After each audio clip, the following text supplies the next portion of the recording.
नमस्कार, बहुत बहुत स्वागत है न्यूज 21 में आप सबका। आपके साथ मैं हूं ऋतिका पांडे। हमारा स्पेशल बुलेटिन देख रहे हैं खबर दोपहर, और रायसिंह नगर से खबर आ रही है, जहां रायसिंह नगर में श्री राम नाट्य क्लब द्वारा आयोजित रामलीला के चौथे दिन बुधवार को कई महत्वपूर्ण प्रसंगों को भव्य मंचन किया गया। आपको बता दें, दर्शकों ने स्वयंवर में शिव धनुष को तोड़ने और उसके बाद लक्ष्मण परशुराम संवाद का खूब आनंद लिया है। परशुराम और लक्ष्मण के बीच हुआ संवाद कलाकारों द्वारा बेहद खूबसूरती से मंचित किया गया है, जिसमें दर्शकों को मंत्रमुग्ध भी कर दिया है। इसके अलावा बात करें तो रामलीला में अहिल्या उद्धार, पुष्प वाटिका, गौरी पूजन और रावण बाणासुर संवाद के प्रसंगों का भी मंचन किया गया है। सैकड़ों की संख्या में दर्शकों ने इस धार्मिक आयोजन में भाग लेकर पुण्य लाभ कमाया। रायसिंह नगर से राजू शर्मा की रिपोर्ट देख रहे हैं आप। खबर रायसिंह नगर से एक बार फिर से देख रहे हैं। रायसिंह नगर में शारदीय नवरात्रों के पावन अवसर पर भी सत्य सनातन मंच ने सिटी पार्क में एक भव्य डांडिया गरबा सांस्कृतिक महोत्सव का आयोजन किया है। बुधवार देर शाम तक चले इस कार्यक्रम में बड़ी संख्या में महिलाओं और युवतियों ने हिस्सा लिया। बता दें, कार्यक्रम में मुख्य अतिथि के रूप में तहसीलदार हर्षिता मीणा और थाना अधिकारी कलावती चौधरी सहित अन्य महिला नेत्री भी उपस्थित रही है। उन्होंने कहा है कि नवरात्रि नारी सशक्तिकरण का प्रतीक है और ऐसे आयोजन समाज में सकारात्मक ऊर्जा फैलाते हैं।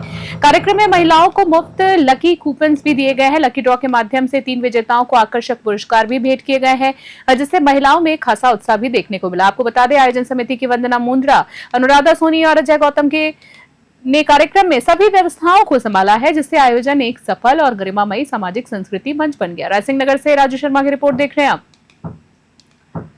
बेगू से खबर, बेगू में बारसोली क्षेत्र स्थित गांव अमरपुरा में गरबा महोत्सव का आयोजन किया गया। इस कार्यक्रम में बड़ी संख्या में बच्चों, महिलाओं और पुरुषों ने उत्साहपूर्वक भाग लिया है।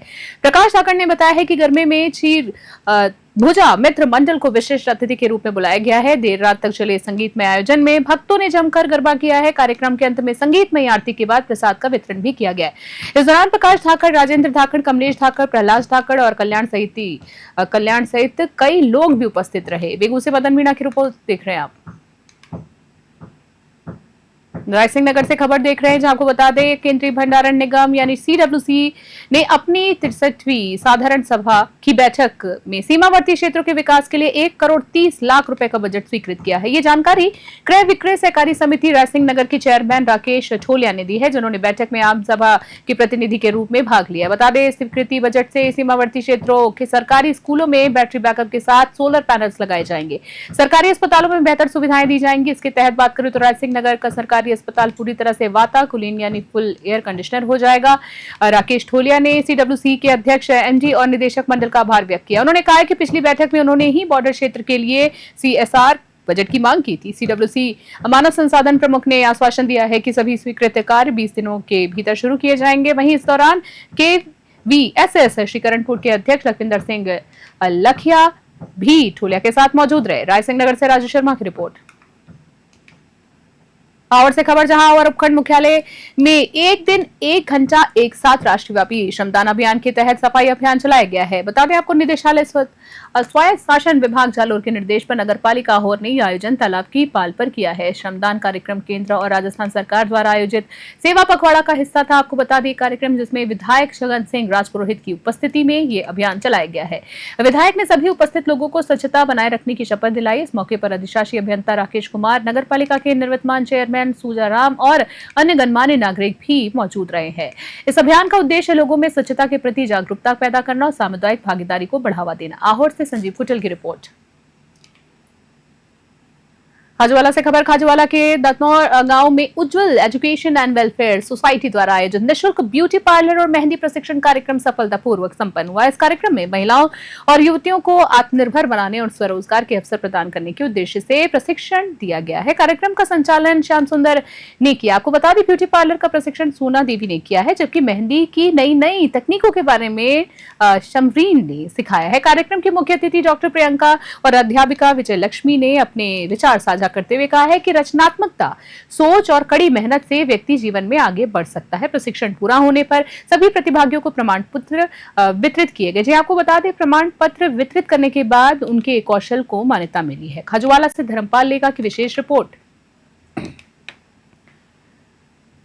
जोधपुर से खबर, शिक्षा एवं पंचायती राज मंत्री मदन दिलावर ने आज जोधपुर सर्किट हाउस में मीडिया से बातचीत में कई महत्वपूर्ण घोषणाएं की हैं। आपको बता दें, उन्होंने कहा है कि प्रधानमंत्री नरेंद्र मोदी की सोच पर आधारित नई राष्ट्रीय शिक्षा नीति को प्रभावी ढंग से लागू किया जा रहा है, ताकि शिक्षा, रोजगार, बन सके। आपको बता दें, मंत्री दिलावर ने दावा किया है कि नई नीति के तहत ऐसा शैक्षिक माहौल बनाया जाएगा जिससे कोई भी युवा बेरोजगार न रहे। शिक्षकों के तबादले पर उन्होंने कहा है कि ट्रांसफार्मर पॉलिसी पर काम चल रहा है। इसी बीच नेत्रहीन विद्यार्थियों के लिए अगले शैक्षणिक सत्र में नेत्रहीन स्कूलों में कंप्यूटर साइंस की पढ़ाई शुरू की जाएगी।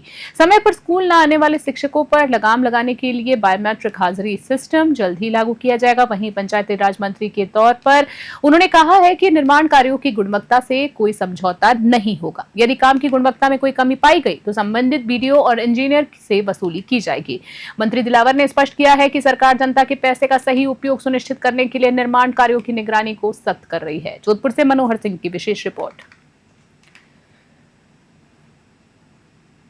देखो, ग्रामीण विकास और पंचायत राज में विभाग बहुत सारे काम होते हैं, निर्माण के काम बहुत सारे होते हैं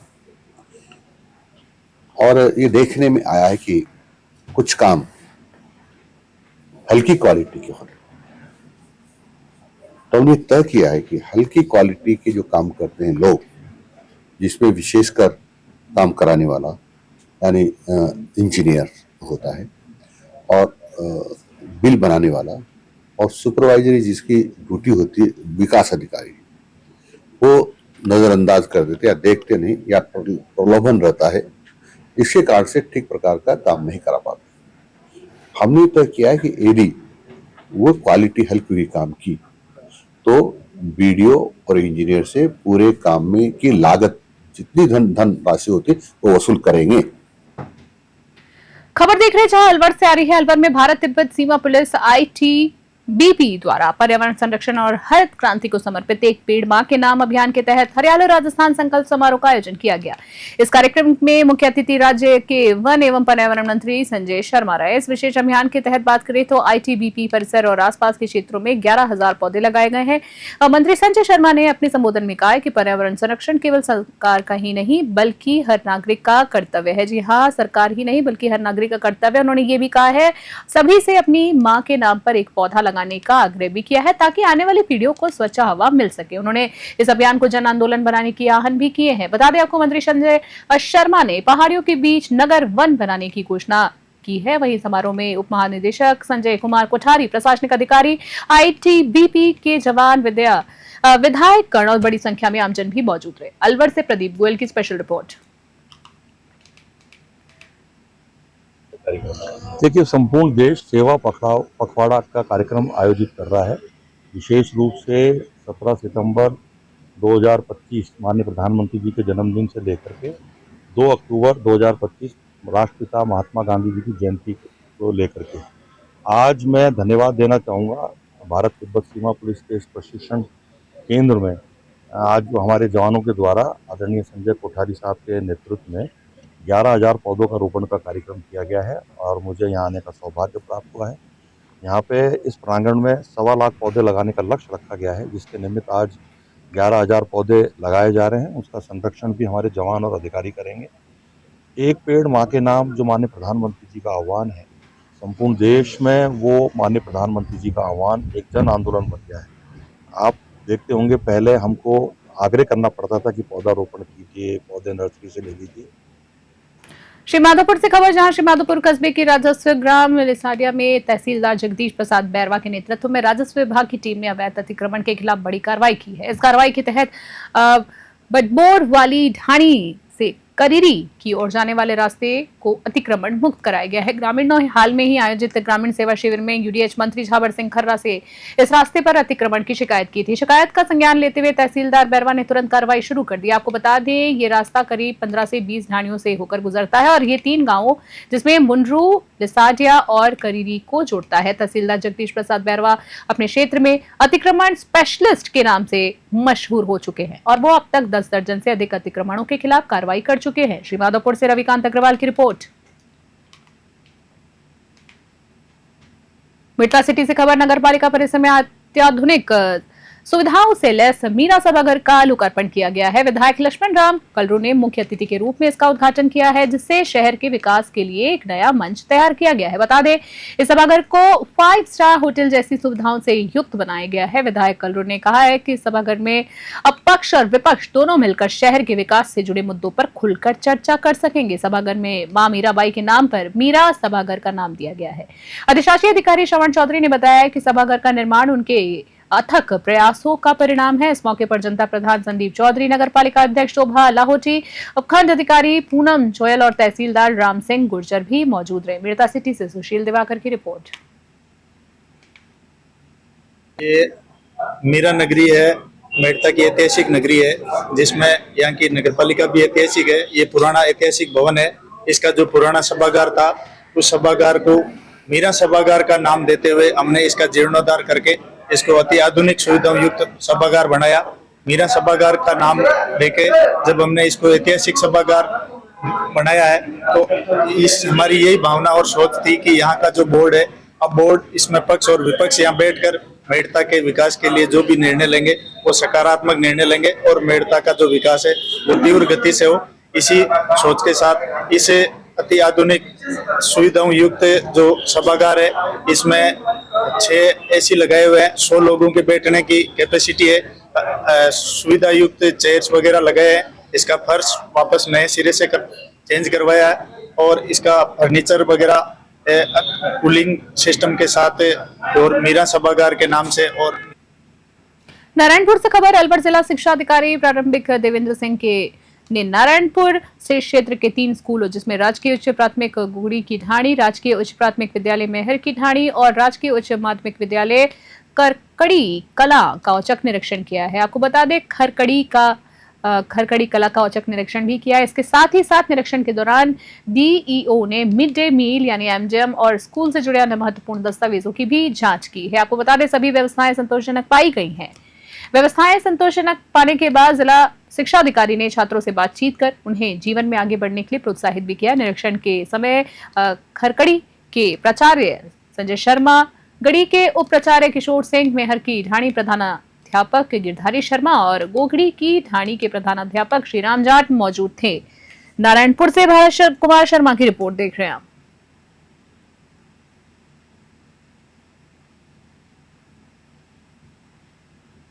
आपने गढ़ी स्कूल के पीओ क्षेत्र का औचक निरीक्षण किया, तो कितनी कमी पाई, कितनी अच्छाई यहाँ पाई आपने? सारी व्यवस्थाएं सही हैं, छात्र संख्या भी ठीक है और सारे कक्षाओं में बच्चों को शिक्षक पढ़ा रहे हैं। सब कुछ व्यवस्थित रूप से संचालित मिला और हमें निर्देश दिए कि और अच्छे तरह से नामांकन बढ़ाने का प्रयास किया जाए और बच्चों को अधिकतम शिक्षण किया जाए, जिससे कि बोर्ड का परीक्षा परिणाम अच्छा है। बोर्ड का परीक्षा परिणाम गढ़ी का बहुत अच्छा सर्वोच्च रहा है, राजस्थान में नहीं पूरे देश में गूंजा है। उन बच्चियों को आप क्या कहना चाहेंगे? उन बच्चियों के लिए मेरा ये संदेश है कि इसी तरह परिश्रम करें और आगे बढ़ें। अपने क्षेत्र का नाम भी, अपने जिले का नाम भी, अपने राज्य का नाम भी आगे उज्जवल करें, ऐसा मैंने उनको संदेश दिया। और इसी बीच अगली खबर देख रहे हैं, जहां बीकानेर के लूणकरणसर में रामदेव एक्सकॉट फार्मा ट्रैक कंपनी ने तेजाभर में एक किसान सम्मेलन और ट्रैक्टर डिलीवरी कार्यक्रम का आयोजन किया है। आपको बता दें, इस दौरान कंपनी ने अपनी नई प्रोमैक्स सीरीज के ट्रैक्टर का लॉन्च किया। कंपनी के कंट्री हेड कमलेश यादव ने किसानों को फार्मा ट्रैक प्रोमैक्स सीरीज के बारे में जानकारी दी है। ये नई सीरीज जो है 39 से 47 हॉर्स पावर HP कैटेगरी में उपलब्ध है। आपको बता दें, इसके साथ ही कंपनी का ये भी दावा है कि ये ट्रैक्टर अत्याधुनिक तकनीकी से बनाए गए हैं, जो कम डीजल खपत के साथ बेहतरीन प्रदर्शन करेंगे। इस मौके पर 31 किसानों को नए ट्रैक्टरों की चाबियां सौंपी गई है। आपको बता दें, डीलर मुखराम धरतवाल ने बताया है कि GST दरें कम होने से किसानों को ट्रैक्टर खरीदने में फायदा हुआ है। वहीं कंपनी के रीजनल मैनेजर गौरव मलिक, सेल्स मैनेजर अंकित सिंह और सर्विस मैनेजर अशोक कुमार भी कार्यक्रम में मौजूद थे। बीकानेर से लोकेश बोरा की विशेष रिपोर्ट। सर, हाल में जो GST को लेकर क्या ट्रैक्टरों में क्या रेट हुई, क्या फर्क फायदा होगा किसानों को, उससे क्या कहना चाहते हैं? देखिए, पहली बात तो जो भारत सरकार ने जो भी GST ट्रैक्टर में 12 से 5% किया है, स्कॉट्स कोटा लिमिटेड जो है उस निर्णय का स्वागत करती है और ये बहुत महत्वपूर्ण निर्णय है भारत सरकार का हमारे किसान बंधुओं के लिए, हमारे अन्नदाताओं के लिए। वाकई में जो किसान परिश्रम करता है उसकी खुशहाली के लिए ये निर्णय जो है बहुत कारगर सिद्ध होगा और उनकी समृद्धि खुशहाली में एक अग्रणी कदम रहेगा।